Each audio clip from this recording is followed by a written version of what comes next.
இது ஃபர்ஸ்ட் மலேசியாவின் செய்திகள் உங்களுக்காக.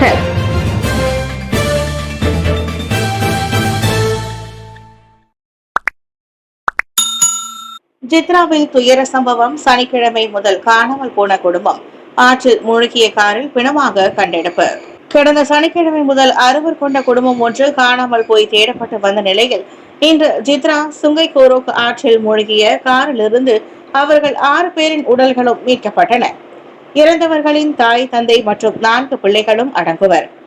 கடந்த வெள்ளிக்கிழமை தாமான் அமானில் உள்ள தன்னுடைய வீட்டில் தங்கிவிட்டு வீடு திரும்பிய தனது அண்ணன் மற்றும் அவரது குடும்பத்தினரிடம் இருந்து எவ்வித தகவல்களும் கிடைக்கப் பெறாததால் பாதிக்கப்பட்ட நபரின் தங்கை காவல் நிலையத்தில் புகார் அளித்துள்ளார். இதனிடையே தகவல் அறிந்தவுடன் சம்பவ இடத்திற்கு விரைந்த கெடா தீயணைப்பு மற்றும் மீட்பு துறையினர் ஆற்றின் அடிப்பகுதியில் இருந்து வாகனம் மற்றும் உயிரிழந்தவர்களின் உடல்களை மீட்டெடுத்துள்ளனர்.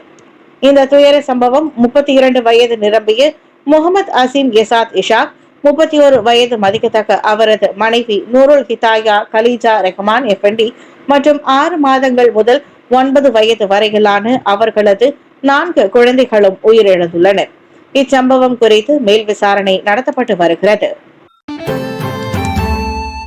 அரபானுடனான ஒத்துழைப்பு 16வது பொது தேர்தலில் தேசிய முன்னணிக்கு வெற்றியை தேடித்தரும் சாஹித். அரபான் கூட்டணி உடனான ஒத்துழைப்பு எதிர்வரும் 16வது பொது தேர்தலில் தேசிய முன்னணிக்கு வெற்றியை தேடித்தரும் என்பதோடு கடந்த பொது தேர்தலில் வென்ற தொகுதிகளையும் தற்காத்துக் கொள்ள முடியும் என நம்புவதாக தேசிய முன்னணியின் தலைவர் அகமது சாஹித் தெரிவித்தார்.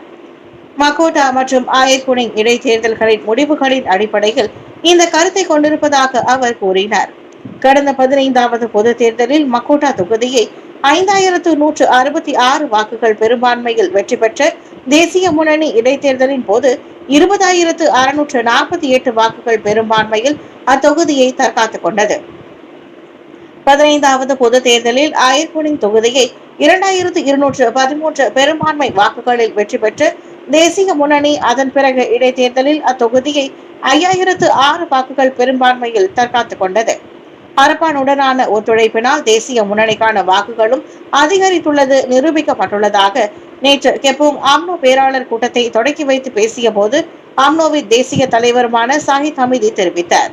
நான் தனித்து போட்டியிடுவதால் தலைக்கணம் அல்லது பெருமையை கொண்டிருப்பதாக முடியாது. கூட்டணியில் இணைந்து செயல்பட்டால் தேசிய அரசியல் அரங்கிலும் நாம் செல்வாக்குடனும் மற்றும் ஆதிக்கத்துடனும் செயல்பட முடியும் என்றும் அவர் கூறினார். சுபாங் ஜயா உணவகத்திற்குள் நுழைந்த வாகனம் உணவக வளாகத்தில் சேதாரம். நேற்று சுபாங் ஜயா ஜலான் SS14/1 உள்ள உணவகத்தின் முன் வாகனத்தை நிறுத்த முயற்சிக்கும் போது வாகன ஓட்டுநர் தற்செயலாக எண்ணெயை மிதித்ததால் அந்த உணவகத்தின் மீது கார் மோதி விபத்துக்குள்ளானது. புரோட்டான் கார் முன்னோக்கி வந்து வளாகத்தின் முன்புறம் இருந்த கண்ணாடி தடுப்புகளை மோதி உணவகத்திற்கு சேதம் ஏற்படுத்தியுள்ளது என்று சுபாங் ஜயா காவல்துறை தலைவர் வான் அஸ்லான் வான் மமாட் கூறியுள்ளார். இச்சம்பவத்தில் யாருக்கும் எவ்வித காயங்களும் ஏற்படவில்லை என்றாலும் ஓட்டுநர் தனது வாக்குமூலத்தை காவல்துறையினரிடம் தானே வழங்க முன்வந்துள்ளனர் என்பது குறிப்பிடத்தக்கது. கவனக்குறைவாக வாகனம் ஓட்டியதற்காக சாலை போக்குவரத்து சட்டத்தின் கீழ் பதிவு செய்யப்பட்டிருக்கும் இக்குற்றம் நிரூபிக்கப்பட்டால் ஓட்டுநருக்கு 4000 ரிங்கெட் முதல் 10,000 ரிங்கெட் வரை அபராதமும் 12 மாதங்கள் வரை சிறை தண்டனையும் விதிக்கப்படும் என்று எதிர்பார்க்கப்படுகின்றது. அதே நேரத்தில் குறைந்தபட்சம் 1 வருடத்திற்கு ஓட்டுநர் உரிமம் ரத்து செய்யப்படும் வாய்ப்பும் அதிகம் உள்ளது என்று வான் அஸ்லான் குறிப்பிட்டுள்ளார். LRT ரயிலில் சிறுநீர் கழித்த குழந்தை பொருட்படுத்தாமல் இருந்த தாய். வலைதளவாசிகள் கண்டனம். LRT ரயிலில் தாய் கைபேசியில் மூழ்கி இருந்த நிலையில் அவரின் குழந்தை ரயிலிலேயே சிறுநீர் கழித்த சம்பவம் சக பயணிகளை முகம் சுளிக்க வைத்துள்ளது. இது குறித்து டிக்டாக் காணொலியும் வைரலாகி இருக்கிறது. தனது 3 குழந்தைகளுடன் ரயிலில் பயணம் செய்த அவர் குழந்தைகள் அங்கும் இங்கும் ஓடுவதையும் கண்டுகொள்ளவில்லை என ஒரு கருத்தும் அக்காணொலியின் கீழ் பதிவிடப்பட்டுள்ளது. இதனிடையே குழந்தை சிறுநீர் கழித்தும் அதை பொருட்படுத்தாமல் அப்படியே இருந்தது வலைதளவாசிகளின் கண்டனத்தை பெற்று வருகிறது. இச்சம்பவம் 2 நாட்களுக்கு முன்பு நிகழ்ந்திருப்பதாக கூறப்பட்டுள்ள நிலையில் எங்கு நிகழ்ந்ததென்று விவரம் தெரிவிக்குமாறு ராபிட் கேஎல் நிறுவனம் காணொலியை பதிவேற்றியவரை கேட்டுக் கொண்டுள்ளது. மாய்கா முன்னாள் மகளிர் தலைவிகளின் நலனுக்காக முதல் கட்டமாக 15,000 ரிங்கெட் வழங்கினார் விக்னேஸ்வரன். மாய்காவுக்கு தங்களை அர்ப்பணித்த மூத்த மகளிர் தலைவிகளை கொண்டாடும் வகையில் நேற்று மாய்கா தலைமையகத்தில் முதலாவது ஒன்று கூடல் நிகழ்ச்சி நடைபெற்றது.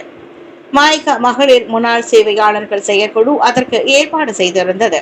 கட்சியின் தேசிய தலைவர் தான்ஸ்ரீ விக்னேஸ்வரன் சிறப்பு வருகை புரிந்து நிகழ்ச்சியை தொடங்கி வைத்தார். அவர் தமது உரையில் மூத்த மகளிர் முதல் தலைவிகளின் கட்சி பணிகளை பாராட்டியதோடு அவர்களின் சேவை மற்றும் அர்ப்பணிப்புக்கு புகழாரம் சூட்டினார். ஏற்பாட்டு குழுவுக்கு 15,000 ரிங்கிட் மானியத்தையும் அவர் வழங்கினார். மூத்த மகளிர் தலைவிகளுக்கு சிறப்பு செய்யப்பட்டு நினைவு பரிசுகளும் வழங்கப்பட்டன. பினாங்கு, கெடா முதல் மலாக்கா, ஜொகூர் வரை திரளான மூத்த மகளிர் உறுப்பினர்கள் இந்நிகழ்வில் பங்கேற்றது அவர்களின் வலுவான ஒற்றுமையை நிரூபித்தது. மக்களுக்கான உதவி என கூறி பஹாங் சுல்தானின் உருவத்தில் AI மூலம் போலி வீடியோ உருவாக்கம். அரண்மனை எச்சரிக்கை. மக்களுக்கான உதவி திட்டம் என்ற பெயரில் பஹாங் சுல்தான் அல் சுல்தான் அப்துல்லாவின் உருவத்தில் AI வீடியோ ஒன்று பரவி உள்ளது. அது மக்களை ஏமாற்றும் மோசடி வேலை என்பதால் கவனமாக இருக்குமாறு பஹாங் அரண்மனை எச்சரிக்கை விடுத்துள்ளது.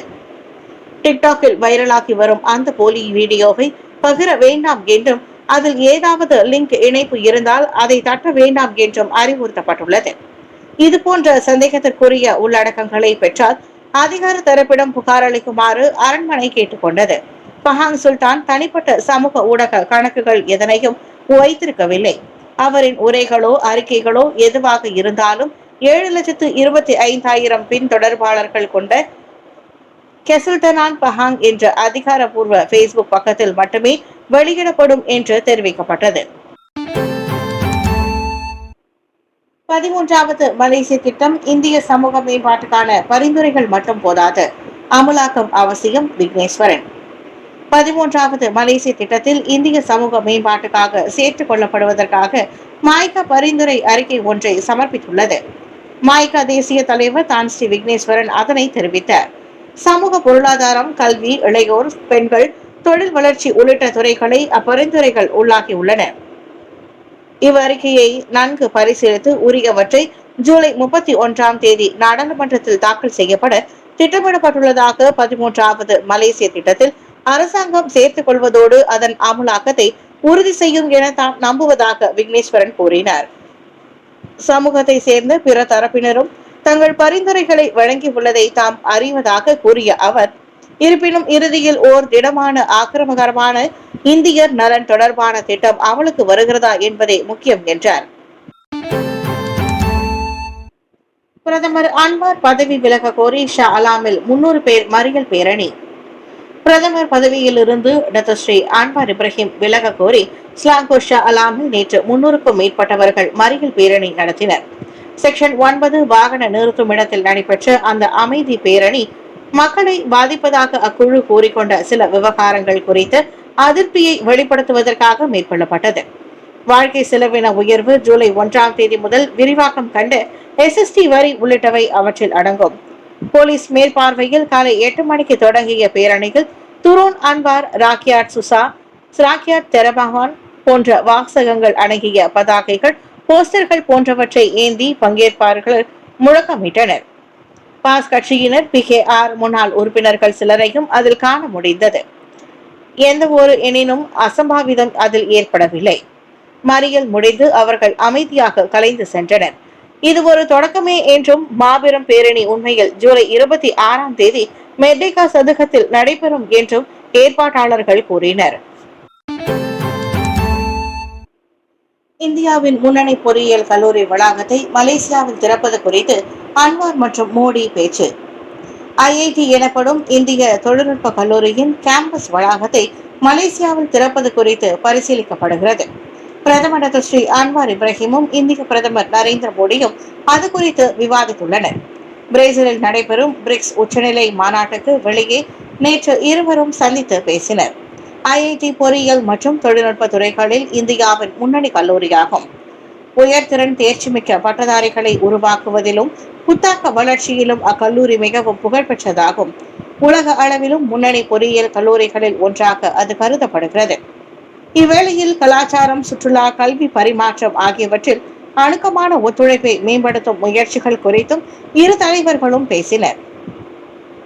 தவிர வாணிபம், முதலீடு, டிஜிட்டல் தொழில்நுட்பம், தற்காப்பு உள்ளிட்ட துறைகளில் இரு நாடுகளுக்கும் இடையிலான ஒத்துழைப்பை விரிவுபடுத்தும் சாத்தியத்தையும் அவர்கள் விவாதித்தனர். பாலஸ்தீனம், ஜம்மு காஷ்மீர் போன்ற அனைத்துலக விவகாரங்களில் அமைதியான முறையில் தீர்வு காணப்பட வேண்டும் என்பதையும் அன்வாரும் மோடியும் வலியுறுத்தினர். பினாங்கு கொடிமலையில் பிராணிகளும் பறவைகளும் விஷம் வைத்துக் கொல்லப்பட்டதால் அதிர்ச்சி, உடனடி விசாரணைகள் தொடக்கம். பினாங்கு புகிட் பென்டேராவில் உள்ள சில பிராணிகளும் பறவைகளும் விஷம் வைத்து கொல்லப்பட்ட சம்பவம் கடும் அதிர்ச்சியை ஏற்படுத்தியுள்ளது. விஷம் கலக்கப்பட்ட தீனிகளை உண்ட 7 நாய்கள், 2 பூனைகள், 5 பறவைகள் கொடிமலையில் செத்து கிடந்ததை பினாங்கு புகிட் பென்டேரா கழகமான PBBPP உறுதிப்படுத்தியது. இது ஒரு மனிதநேயமற்ற நடவடிக்கையாகும் என்பதோடு சுற்றுச்சூழல் அமைப்புக்கு கடுமையான பாதிப்பை ஏற்படுத்தி பொது பாதுகாப்புக்கும் அச்சுறுத்தலாக அமையும். தவிர கொடிமலையின் நத்தோட்டத்திற்கும் களங்கத்தை ஏற்படுத்தும் என அக்கழகம் அறிக்கை ஒன்றில் கூறியது. கைவிடப்பட்ட பிராணிகளை விஷம் வைத்துக் கொள்வதை எந்த சூழ்நிலையிலும் ஏற்றுக்கொள்ள முடியாது. குற்றம் நிரூபிக்கப்பட்டால் சட்டம் 574 என்று அழைக்கப்படும் சித்திரவதை சட்டத்தின் கீழ் அதிகபட்சம் 3 ஆண்டுகள் சிறையும் அபராதமும் விதிக்கப்படலாம். எனவே அச்சம்பவம் குறித்து தகவல் தெரிந்தோர் inquiries@penanghill.gov.my என்ற மின்னஞ்சல் வாயிலாக அவற்றை அனுப்பி வைக்குமாறு அக்கழகம் கேட்டுக்கொண்டது. பேரரசரை சிறுமைப்படுத்தி அவதூறாக பேசியதாக குடும்ப மாது மீது குற்றச்சாட்டு. தனது முகநூல் கணக்கு மூலம் கடந்த மாதம் பேரரசர் சுல்தான் இப்ராஹிம் அவர்களை சிறுமைப்படுத்தி மற்றும் அவதூறான தகவல் தொடர்புகளை அனுப்பியதாக குடும்ப பெண் ஒருவர் மீது ஷா அலாம் செஷன்ஸ் நீதிமன்றத்தில் இன்று குற்றம் சாட்டப்பட்டது. நீதிபதி நார்சிலான் ஒத்தமான் முன்னிலையில் 39 வயதான சுலைஹா அப்துல் ஹலீம் மீது குற்றச்சாட்டு வாசிக்கப்பட்ட போது, எனினும் அப்பெண் தனக்கு எதிரான குற்றச்சாட்டை மறுத்து விசாரணை கோரினார். சுஹைலா தெரிந்தே மற்றவர்களை காயப்படுத்தும் நோக்கத்துடன் ஆபாசமான அவதூறான கருத்துக்களை பதிவிட்டு அனுப்பியுள்ளனர். ஜனவரி 4ஆம் தேதி வெளியிடப்பட்ட அவரது பதிவு ஜனவரி 5ஆம் தேதி காலை 8:30 மணியளவில் சுங்கைபுலோ மருத்துவமனையில் காணப்பட்டது. இதனைத் தொடர்ந்து 6 குழந்தைகளுக்கு தாயான சுஹைலா மீது 1998ஆம் ஆண்டின் தகவல் தொடர்பு மற்றும் பல்லூடக சட்டகத்தின் பிரிவு 233(1)A கீழ் சட்டம் 588, அதே சட்டத்தின் பிரிவு 233(3) கீழ் குற்றம் சாட்டப்பட்டது. மாதத்திற்கு ஒரு முறை குடியிருப்புக்கு அருகில் உள்ள போலீஸ் நிலையத்தில் ஆஜராக வேண்டும் என்பதோடு வழக்கு முடியும் வரை அரசு தரப்பு சாட்சிகளுக்கு தொந்தரவு செய்யக்கூடாது என்ற கூடுதல் நிபந்தனைகளுடன் 10,000 ரிங்கெட் ஜாமீன் அனுமதிக்கப்பட்டது. பின்னர் ஆவணங்களை சமர்ப்பிப்பதற்கும் வழக்கறிஞரை நியமிப்பதற்கும் இந்த குற்றச்சாட்டு மீண்டும் மறு வாசிப்புக்கு செவிமடுப்பதற்கு செப்டம்பர் 17ஆம் தேதிக்கு நீதிமன்றம் நிர்ணயித்தது. அவர் மீதான குற்றச்சாட்டு நிரூபிக்கப்பட்டால் 50,000 ரிங்கெட்டிற்கு மேற்போகாத அபராதம் அல்லது 1 ஆண்டிற்கு மேற்போகாத சிறை தண்டனை அல்லது இவை இரண்டும் விதிக்கப்படும்.